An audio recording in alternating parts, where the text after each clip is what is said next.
Well, hello everybody. So I was wondering lately, is it possible to beat a Little Lock in Pokemon Heart Gold with water types only? And once again, I'm not a guy who likes to bash his head against the wall, restarting games if I make a big mistake. I'll only restart if I mess up in a big battle. All the other irrelevant stuff in between, I usually speed through. What I really want to know is if this is possible. Well, I guess we'll see. I can first grab my Totodile and then make my way to Violet City. And if I just go up to this guy Primo in the Pokemon Center and I tell him, Rock Serene Grace, Chlorophyll Flame Body, he just gives me a Wooper. Very nice. I can hatch the Wooper and then fight Faulkner. Faulkner, though, I can just play Pokemon against him. I get into a situation, though, where I have my Wooper out and I can guarantee the win on this fight by sacking Wooper, and that's what I decide to do.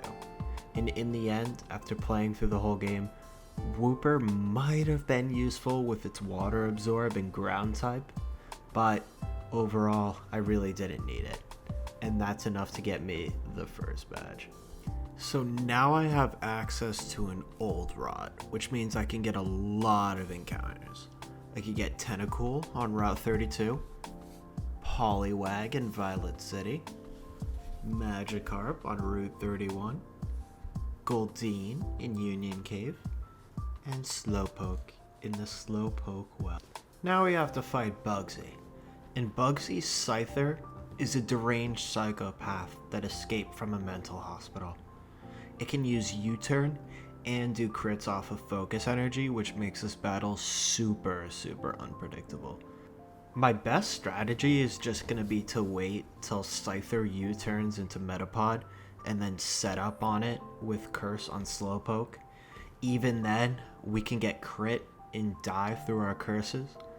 Regardless though, even if Scyther crits all of his hits, we have enough power on our team to slowly take it down to the end. But how many victims will fall? Let's just say. I decide to lead with Poliwag because if I can get a Hypnosis off, this fight is going to be a lot easier. But, goodbye Poliwag, like right away. But he does go into Metapod turn 1. So that means we can set up with Slowpoke. We get to +6 defense and +6 attack with no issue because Metapod sucks. And then when the Scyther comes back out, all we have to do is dodge crits. And that's exactly what we do. And luckily, we can finish this entire fight with only one loss. In any other playthrough, I feel like one loss is pretty lucky for this fight. But in the end, all you would have to do is make your sacks accordingly, because not all these Pokemon are going to be useful for the entire game. Regardless, we get the second badge. The rival fight up next is actually super challenging, and I had to edge my Pokemon to the level cap just to have a good shot at this. I can easily outspeed and take the Ghastly with my Totodile, but when the Bayleaf comes in, there's no good way to really beat this. It can set up Reflect, crit with its super effective Razor Leaf on all my Pokemon except for Tentacool, and then it could heal up with Synthesis. So I really had to play around this thing. I did get into a situation where I was convinced that it would just set up another Reflect after it wore off, so I went into my Tentacool, but I took a needless hit on my Tentacool, and then right after, I risked it to a crit, which actually happened. And this was the one big mistake for this playthrough. Even though it was still definitely possible to make it all the way through without Tentacool, Tentacool would have been so useful for so many fights, and it has such a good special defense stat compared to all other baby Pokemon like it.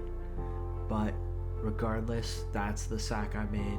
Should have just thrown Magikarp in the garbage, but oh well. We move on anyway, and the game opens up a lot right after this. I can take advantage of Whitney's garbage Clefairy and just set up a bunch of curses and a substitute on it. I can get to max defense, max attack, and the substitute is there just so her milk tank can't really flinch me down or crit me through my boosts. But I get an easy third badge from there. I catch a nice little Krabby after, and we can fight our rival in the Burn Tower again, but this time I have access to Swords Dance, which I do, and that allows me to dispose of this Bayleaf very easily this time. And that's Barry for the second time.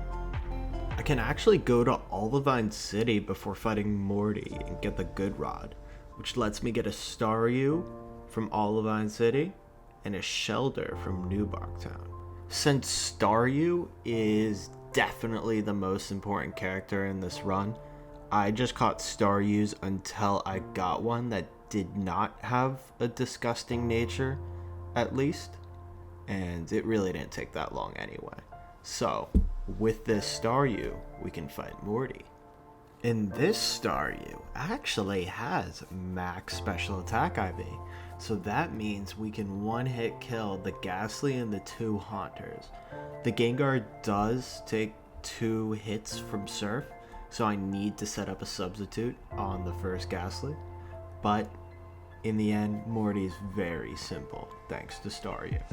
Directly after, we can fight Chuck, and a Choice Specs is now available, so we throw that on Staryu. We can kill the first Primate in one hit with a Choice Spec Surf, and then either my max defense, max HP, Slowpoke, or Shelter can 1v1 this Poliwrath. So I just kind of throw them out there and do whatever I can, and Slowpoke ends up taking him away. And that's gonna be Chuck. And why did I reroll this Staryu? Why is Staryu so important for this run? Well, I think I'll show you why. Cause Price, he gets swept. Jasmine gets swept. Executive Petrol just gets swept. Barry in the basement of Goldenrod City gets swept. I catch the secret weapon for the 8th gym battle, a seal, and then I take on Claire. Claire's first 3 Pokemon can actually just be disposed of with Staryu.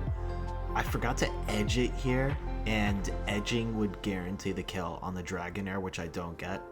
I don't get punished for it though, and we can go into our seal. And this seal is specially defensive with max HP.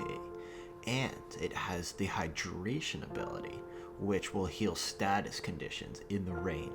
So I can use Rest, Rain Dance, Captivate, and PP Stall Claire's Kingdra out of all of its moves. Once it's completely PP stalled, I can go into Totodile, set all the way up, and hit it with 100% accurate aerial aces to get me the 8th gym badge. I grab a Horsey and a Psyduck, and now it's time to take on the Elite Four. First up is Will, and this is what we're going to do. We're going to take out the first Xatu with our Staryu. When the Jinx comes in, we go directly into Psyduck, and this Psyduck is trained in special defense and HP.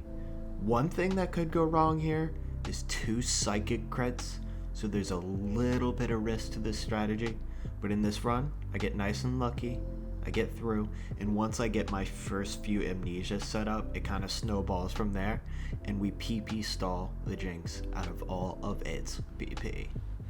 Once it's all stalled out, we can go with the Totodile, set up a bunch of Swords Dances, sweep the rest of its team.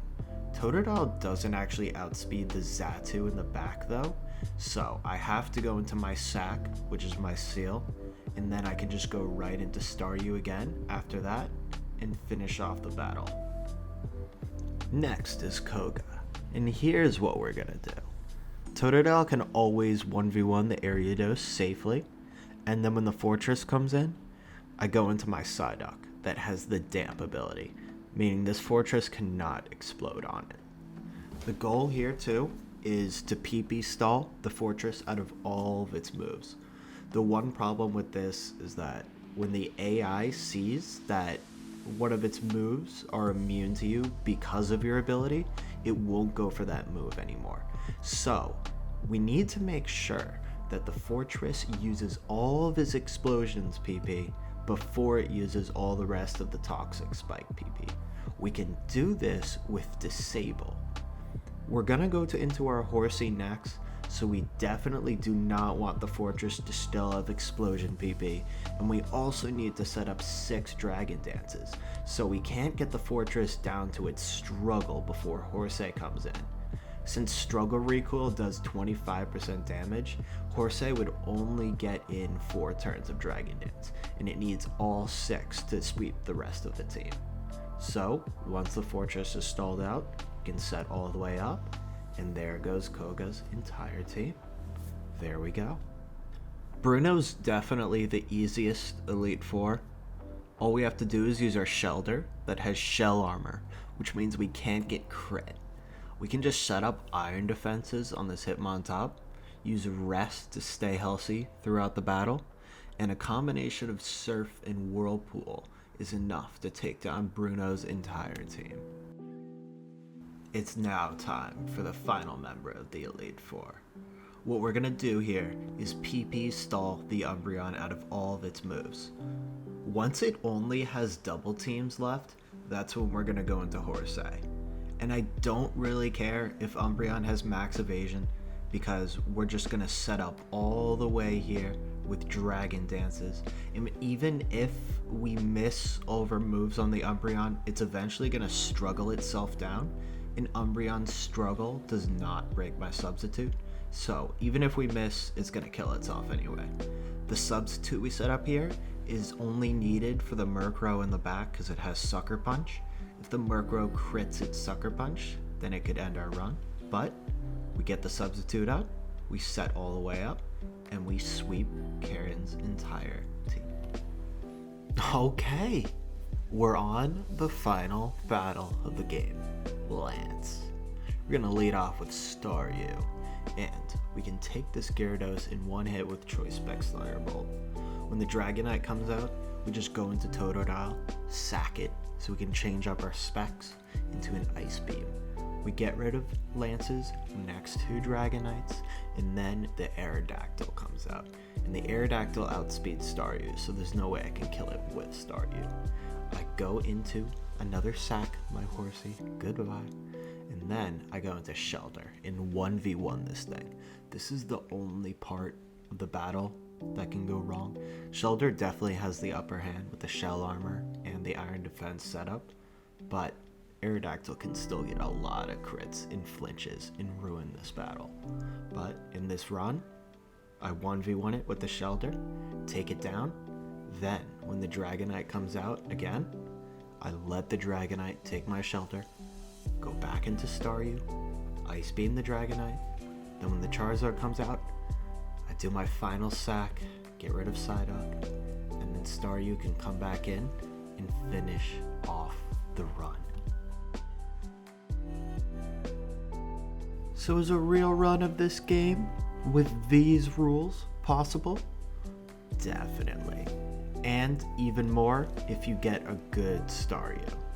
I definitely shouldn't have dropped Tentacool at the beginning, because it would have been a lot more useful for a lot of the later fights. Definitely not necessary though. I also forgot that Poliwag got access to Belly Drum and has a 90 base speed stat, which would have been faster than any Pokemon that I could have gotten. But I just let it go at the beginning. Obviously didn't need it, could have helped a lot. Another thing is that my Will strategy and my Lance strategy both were favorable, but at the same time did not guarantee a win every single time. I could have come up with better strategies that were guaranteed, but I had a lot of fun. So just like, comment, favorite, subscribe, hit the bell button and the notifications. Leave a comment and don't forget to like the video.